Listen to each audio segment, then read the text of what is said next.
ਸਤਿ ਸ਼੍ਰੀ ਅਕਾਲ ਜੀ। ਤੁਸੀਂ ਦੇਖ ਰਹੇ ਹੋ ਡੇਲੀ ਪੋਸਟ ਪੰਜਾਬੀ ਤੇ ਮੈਂ ਹਾਂ ਤੁਹਾਡੇ ਨਾਲ ਸੋਨਾਲੀ। ਵੈਲ ਹਰ ਪਾਸੇ ਕਰੋਨਾ ਦਾ ਅਟੈਕ ਹੋਇਆ ਪਿਆ, ਹਰ ਕੋਈ ਜਿਹੜੇ ਨੇ ਡਰ ਰਹੇ ਨੇ ਤੇ ਕਿਤੇ ਨਾ ਕਿਤੇ ਇਹ ਵੀ ਕਿਹਾ ਜਾ ਰਿਹਾ ਹੈ ਕਿ ਰਿਊਮਰਸ ਬਹੁਤ ਸਾਰੇ ਸਾਹਮਣੇ ਆ ਰਹੇ ਨੇ। ਵੈਲ ਅਜਿਹੇ ਵਿੱਚ ਬਹੁਤ ਸਾਰੇ ਸਵਾਲ ਮੇਰੇ ਜ਼ਿਹਨ ਦੇ ਵਿੱਚ ਵੀ ਆ ਜੋ of course doctor he clear ਕਰ ਸਕਦੇ ਨੇ। ਬਹੁਤ ਸਾਰੀਆਂ ਚੀਜ਼ਾਂ ਨੇ। ਇੱਕ ਪਾਸੇ ਕਿਹਾ ਜਾ ਰਿਹਾ ਹੈ ਕਿ ਜਿਨ੍ਹਾਂ ਦੀ ਇਮਿਊਨਿਟੀ ਵੀਕ ਆ, ਕਰੋਨਾ ਵਾਇਰਸ ਸਿਰਫ ਉਹਨਾਂ ਨੂੰ ਹੀ ਅਟੈਕ ਕਰੂਗਾ।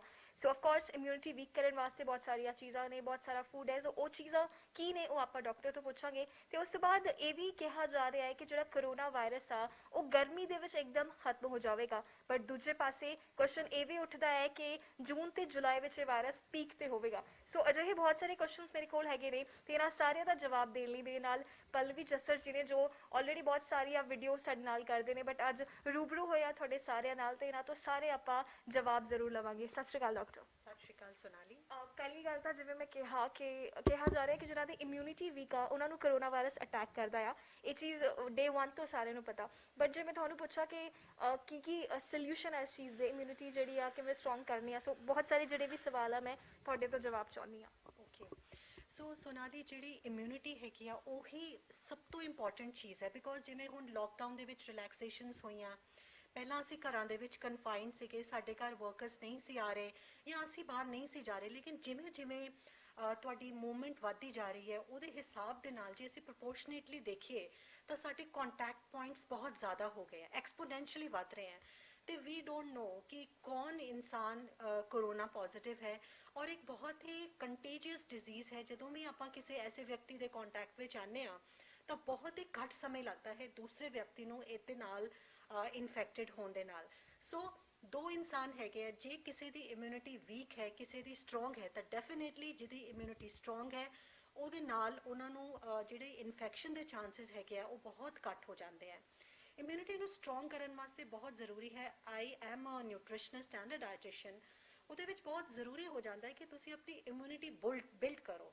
ਇਮਿਊਨਿਟੀ ਬਿਲਡ ਕਰਨ ਵਾਸਤੇ ਬਹੁਤ ਸਾਰੇ ਨਿਊਟ੍ਰੀਐਂਟਸ ਹੁੰਦੇ ਆ, ਜਿਵੇਂ ਕਿ ਪਹਿਲਾਂ ਤਾਂ ਵਿਟਾਮਿਨ ਡੀ ਦੀ ਗੱਲ ਕਰਦੇ ਆ। ਜਦੋਂ ਵੀ ਵਿਟਾਮਿਨ ਡੀ ਹੁੰਦਾ ਹੈ ਤੁਸੀਂ ਕਹਿੰਦੇ ਹੋ ਬੋਨ ਹੈਲਥ ਲਈ ਜ਼ਰੂਰੀ ਹੈ, ਲੇਕਿਨ ਤੁਹਾਡੀ ਰੈਸਪੀਰੇਟਰੀ ਹੈਲਥ ਵਾਸਤੇ ਬਹੁਤ ਜ਼ਰੂਰੀ ਹੈ। ਔਰ ਜੇ ਆਪਾਂ ਗੱਲ ਕਰੀਏ ਇੰਡੀਅਨ ਪੋਪੂਲੇਸ਼ਨ ਦੀ, ਆਪਾਂ ਏਸ਼ੀਅਨ ਪੋਪੂਲੇਸ਼ਨ ਦੀ ਗੱਲ ਕਰੀਏ, ਚਾਹੇ ਅਸੀਂ ਬਹੁਤ ਜ਼ਿਆਦਾ ਸਾਨੂੰ ਸਨ ਐਕਸਪੋਜਰ ਰਹਿੰਦਾ ਹੈ ਲੇਕਿਨ ਵਿਟਾਮਿਨ ਡੀ ਦੀ ਕਮੀ ਵੀ ਇੱਕ ਕਾਰਨ ਬਣਦੀ ਹੈ ਕਿ ਤੁਹਾਨੂੰ ਇਨਫੈਕਸ਼ਨ ਜਲਦੀ ਕੈਚ ਹੋ ਜਾਂਦੀ ਹੈ।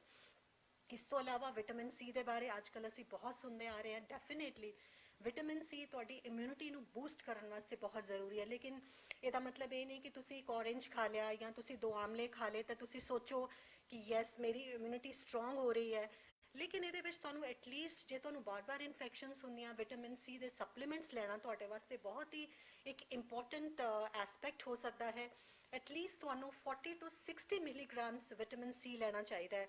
ਤੁਸੀਂ ਡਾਈਟ ਤੋਂ ਪੂਰਾ ਕਰ ਸਕਦੇ ਹੋ, ਲੇਕਿਨ ਜੇ ਤੁਹਾਨੂੰ ਲੱਗਦਾ ਹੈ ਕਿ ਇੰਨਾ ਡਾਈਟ ਨਾਲ ਨਹੀਂ ਲੈ ਸਕਦੇ ਤਾਂ you can go for supplements. ਇਸ ਤੋਂ ਬਾਅਦ ਜ਼ਿੰਕ, ਜਿਹੜਾ ਜ਼ਿੰਕ ਹੈ ਸਾਡੀ ਬਾਡੀ ਦੇ ਵਿੱਚ ਜਿਹੜੇ ਇਨਫੈਕਸ਼ਨ ਨੂੰ ਫਾਈਟ ਕਰਨ ਵਾਲੇ ਸੈਲਸ ਹੁੰਦੇ ਆ, ਵਾਈਟ ਬਲੱਡ ਸੈਲਸ, ਉਹਦੀ ਫਾਰਮੇਸ਼ਨ ਦੇ ਵਿੱਚ, ਪ੍ਰੋਡਕਸ਼ਨ ਦੇ ਵਿੱਚ ਮਦਦ ਕਰਦਾ ਹੈ।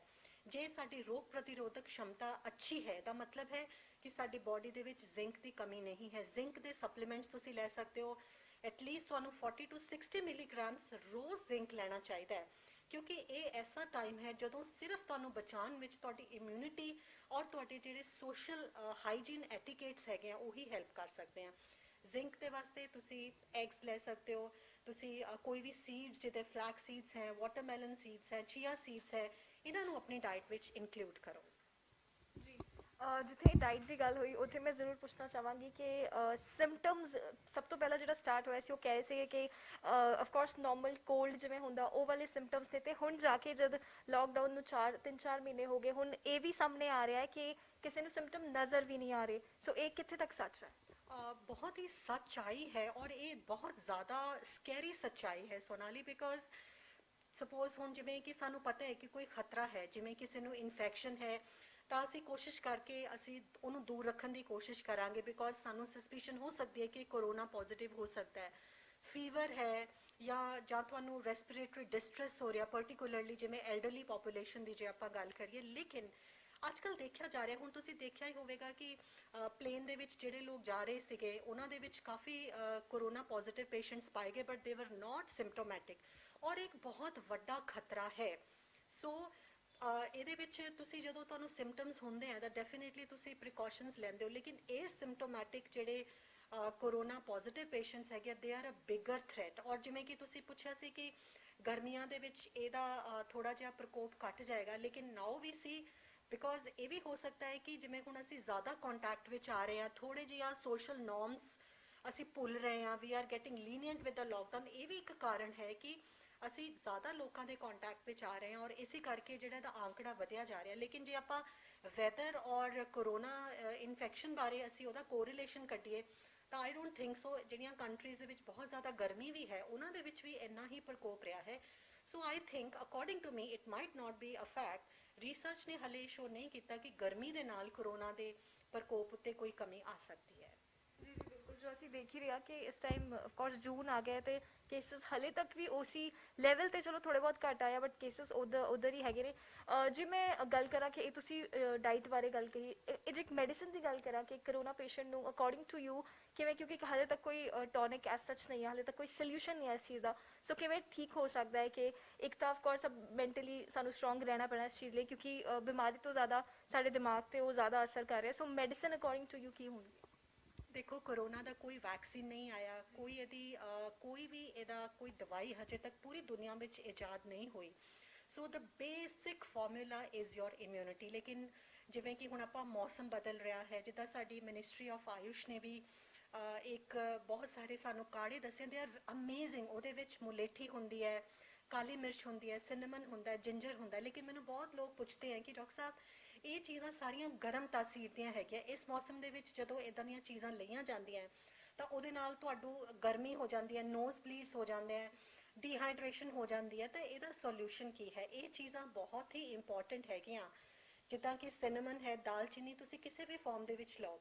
ਲੇਕਿਨ ਜਿੱਦਾਂ ਕਿ ਅੱਜ ਕੱਲ੍ਹ ਸਿਟਰਸ ਫਰੂਟਸ ਤੁਸੀਂ ਲੈ ਸਕਦੇ ਹੋ, ਮੌਸਮੀ ਦਾ ਮੌਸਮ ਹੈ ਅੱਜ ਕੱਲ੍ਹ, ਤੁਸੀਂ ਮੌਸਮੀ ਦਾ ਜੂਸ ਲੈ ਸਕਦੇ ਹੋ।